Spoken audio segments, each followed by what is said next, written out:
This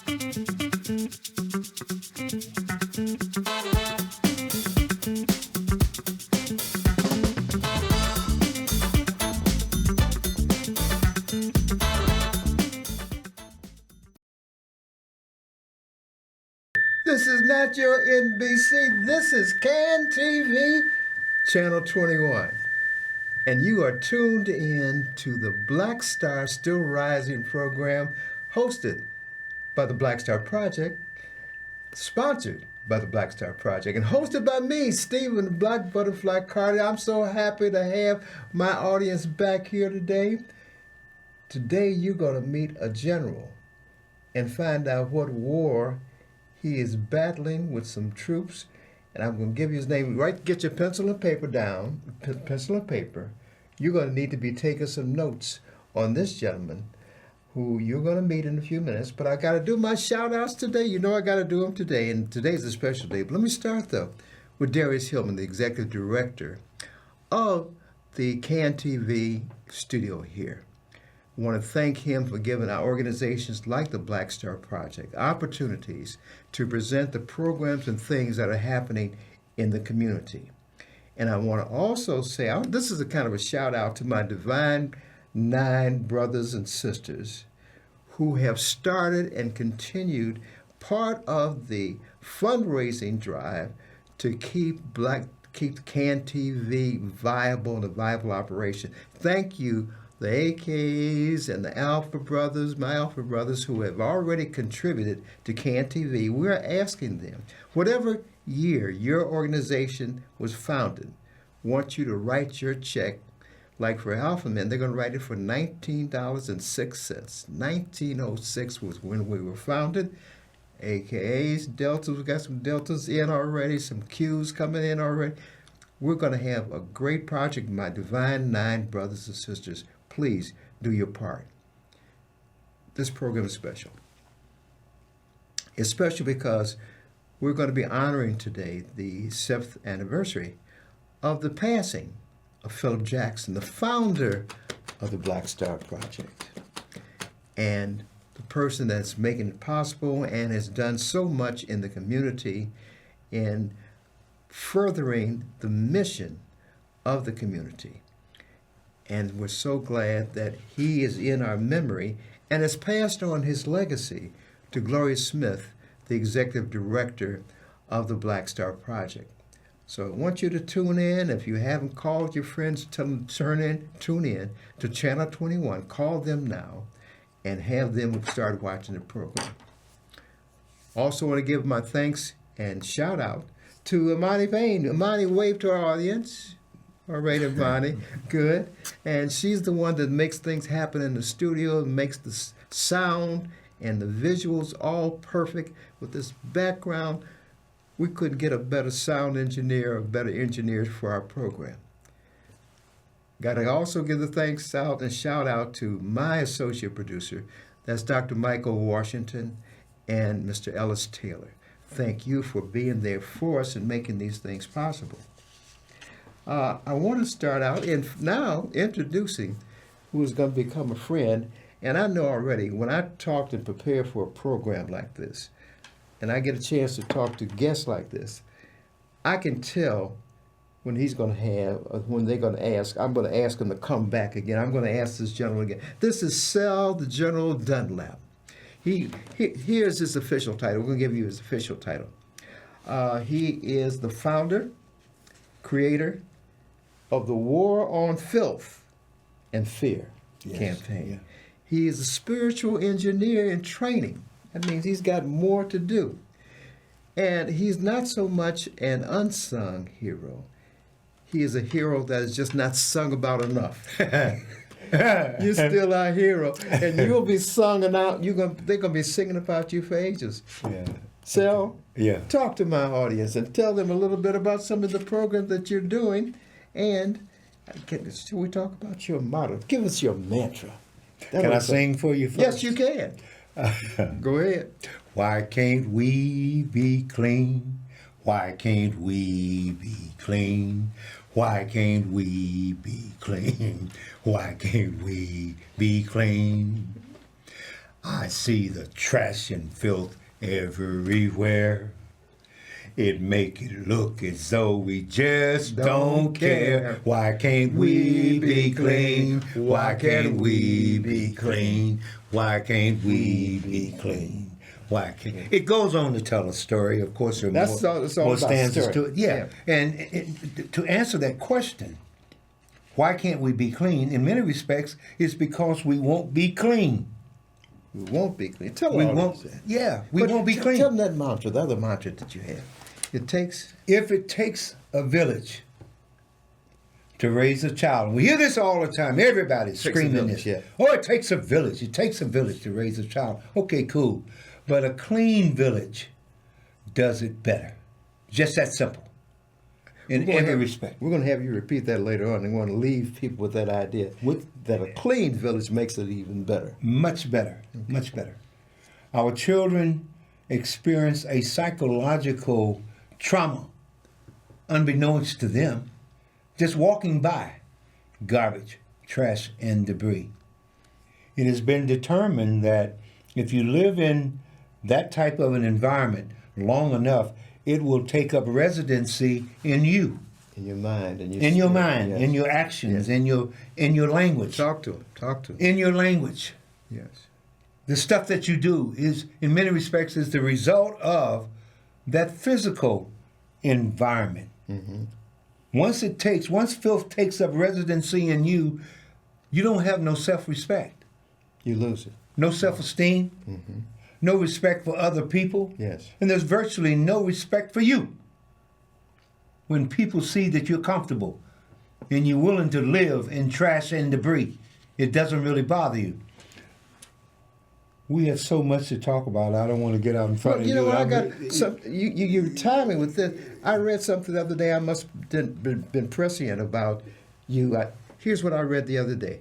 Sometimes when you live with something long enough, you just get used to it, no matter how disgusting it is. Yeah, If you live with something long enough, you get used to it, yeah, and it's disgusting. You can't imagine that. yeah.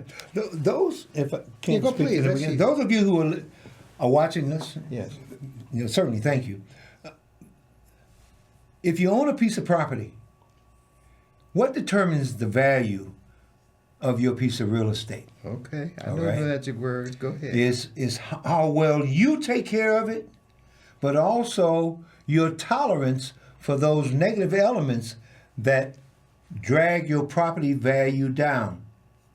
Meaning that vacant building next door to you or down the street, across the street or around the corner, or those several vacant properties in your immediate area has a tremendous impact on what your property is worth.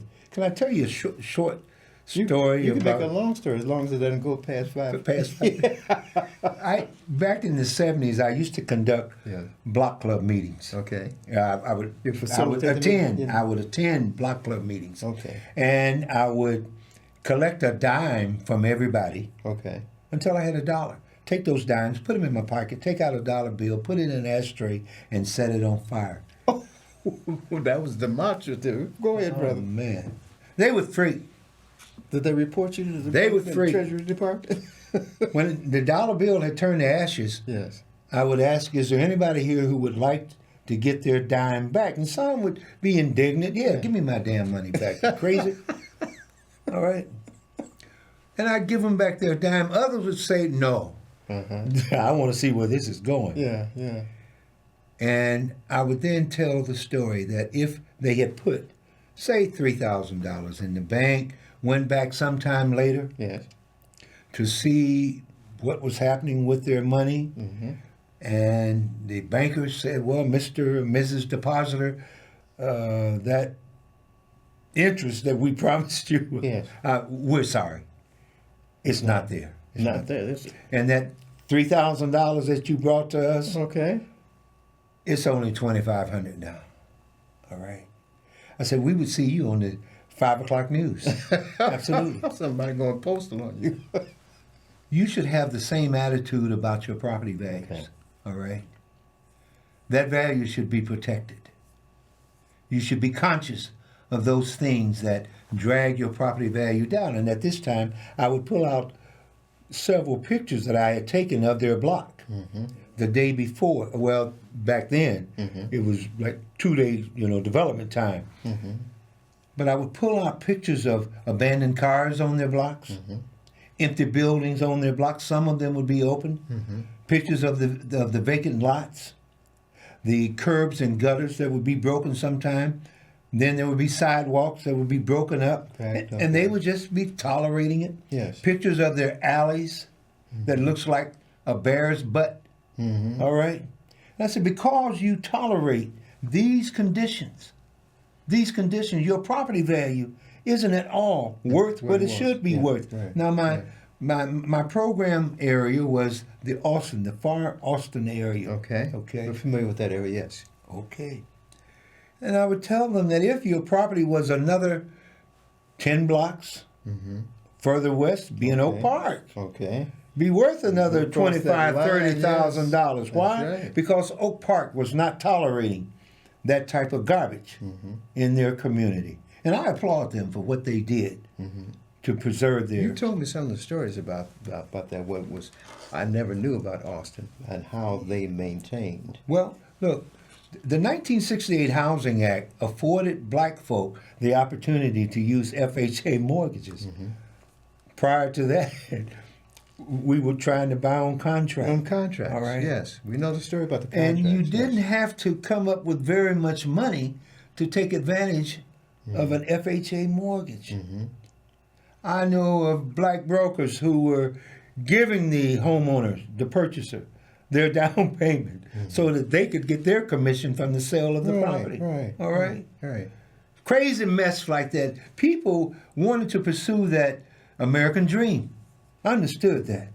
They wanted that house, that yard, but had no idea about the responsibilities of home ownership. And maintaining your neighborhood, and absolutely. Okay. Yes. They were no more prepared to participate in that as some of them might not have been prepared to participate in a double Dutch contest.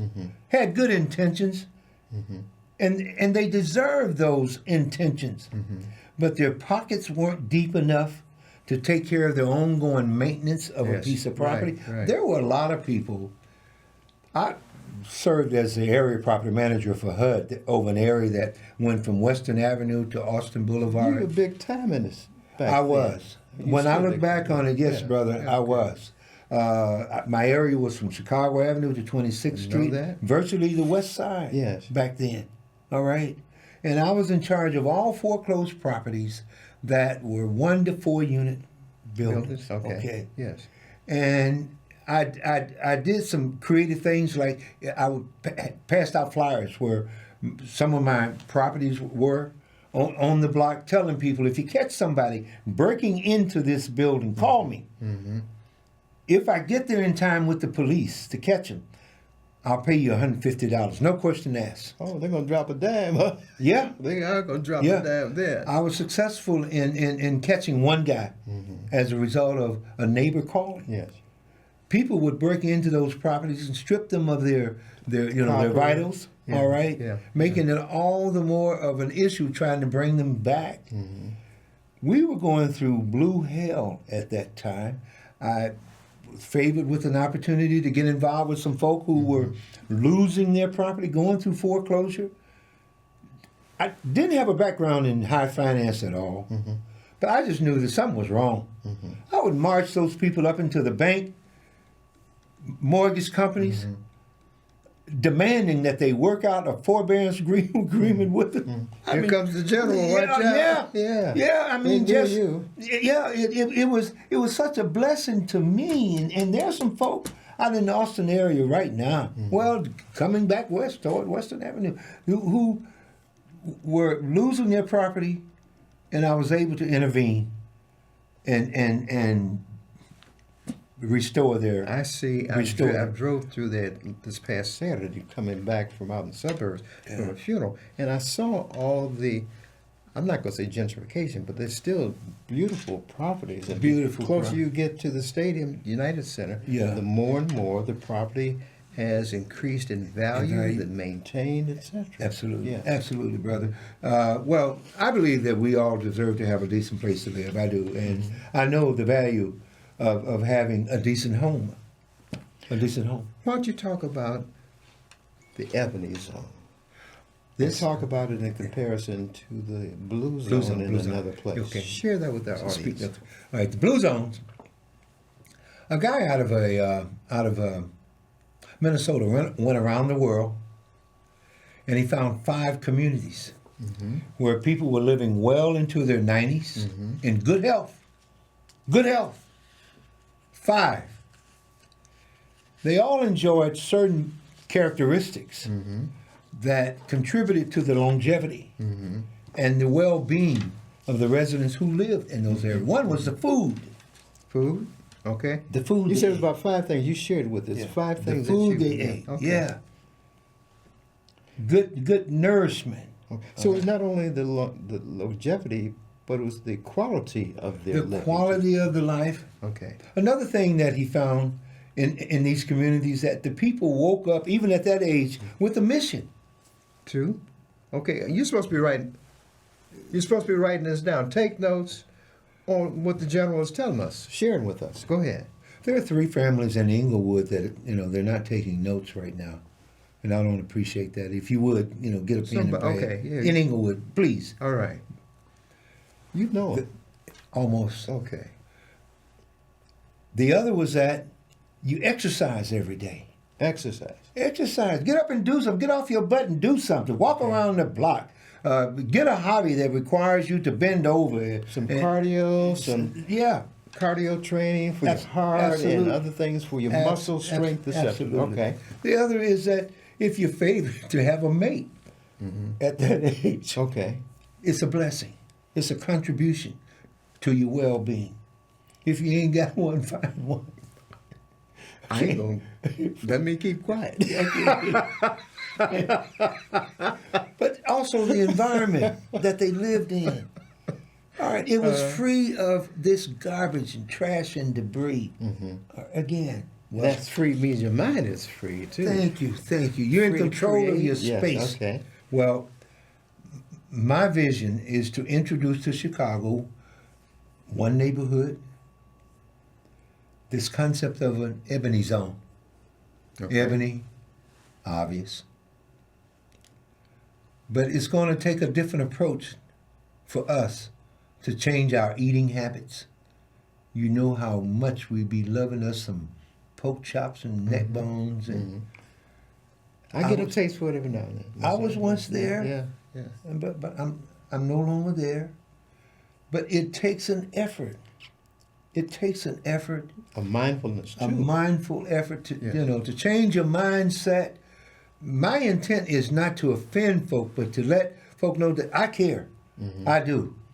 I have a no nonsense attitude about trash and debris. I don't What they say in the army? Because you pick your up army, yeah. pick up everything that doesn't grow. Every morning, If it doesn't they grow. would send us on what was called a police call. We'd make this long line and walk through the area where we were, housed, and they would tell us to pick up everything that doesn't grow. I remember that from my service too. That's a good Yeah. message. Yes. If it ain't about nothing, don't allow it to interfere with your quality of life. Your quality of life. It's just that simple. Cleaning up is the least expensive route toward economic development. Sometimes all it takes is time. It doesn't always take money. Money helps. But sometimes all it takes is time to do that. And Or taking time for it. taking time for it. Because I've seen alleys in certain neighborhoods that are cleaner than downtown Chicago. Oh, And that's because of the people who are aware of the things that you're talking about now.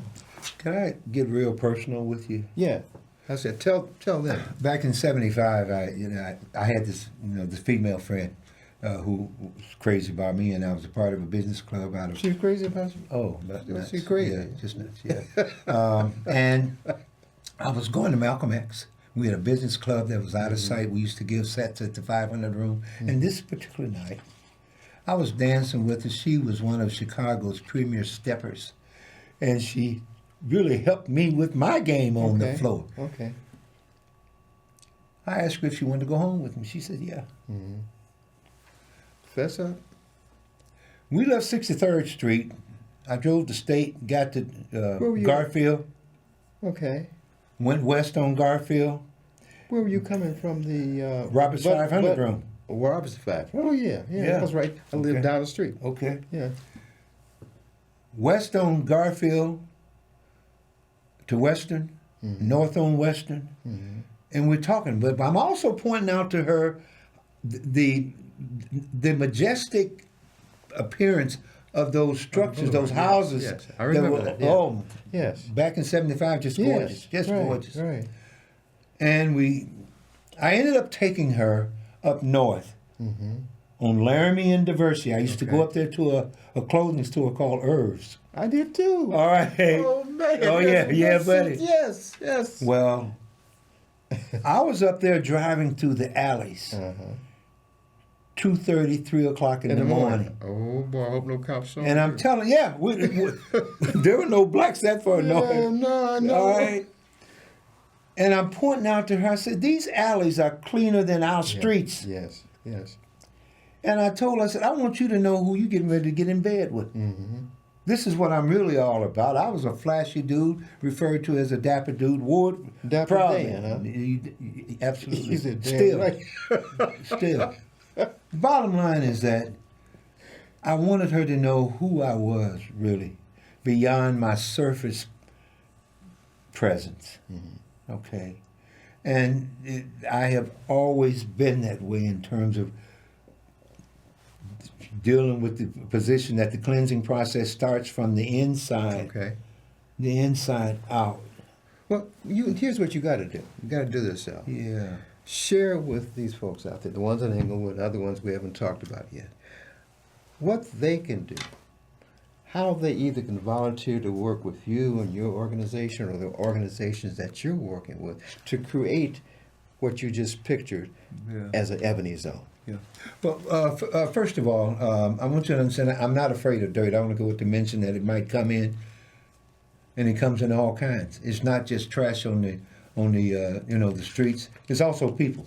I'm not afraid of us at all. I'm cautious, but I'm not afraid of us. I know what I'm talking about is godly. If you're living in filth, you're accepting the devil. Yes. All right. Yes. I want you to call the Black Star Project. I got the number. We got the number for you. You want me to read it? Please. 773-285-9600. Write that down. I'm going to say it once more. Please. 773-285-9600. Tell us a quick bit about some of the things that you've done with the Black Star Project and what you anticipate doing. Because you showed me some pictures of some before and afters. I got excited about what can happen. Yeah. They're at 87th and the Dan Ryan. Okay. I've got pictures of that parkway. That's the parkway is what's between the sidewalk and the curb. Yes. All right. On Lafayette. Yes. In front of Jules. They had all kind of garbage and trash out there. Yeah. All right. I took pictures of it for 3 summers. And the third summer, I sent them to the corporate headquarters of Jewel, challenging them on Yes. why in the hell are you allowing this type of garbage to exist in my community? Right. All right. In other communities, you know it's not like that. Not tolerated at all. Well, that led to them eventually coming in and cleaning that up. Maybe on our next show, I can bring the pictures, the before pictures. Yes, And yes. you can see what has happened there since then. Folks, if you missed who we have here, we have Sel Dunlap, the general.